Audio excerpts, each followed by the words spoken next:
Welcome to my channel. Zita ndi Mama V, or you can call me Sister Sweet in the middle. Ndaita senda kudzosai kumasure dzokai tichidzoka tichitaura nyaya dzemanama. Musikana wakanga akadresswa neIvhu Tribe. Anhu ese ari muvidhio makadresswa neIvhu Tribe. Akomana asina kumira zvakanaka. Akapfeka maraiti kuita kunga chagwinwa mumahips maraiti pakati. Sorry. Onini kwese kwangu ine maraiti. I'm very sorry for that. Kwese kwangu ine maraiti.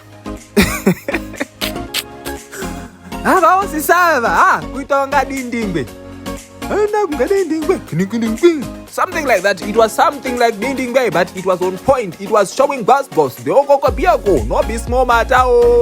Hey, zvagara red carpet ufana upfeka zviri normal kana shiri unopfeka zvaunoda, express yourself, enjoy yourself. Okoko biako no be small matter. Wahala be like fashion designer.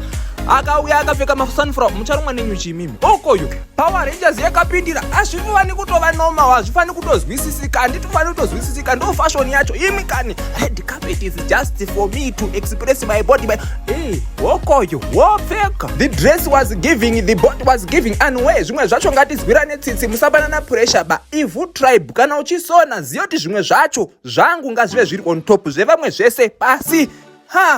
Ngatizwisisane anhoye, ngatizwisisane. This girl is on fire. Sponsored by Ivhu Tribe. Thank you so much. Samido. Bye bye.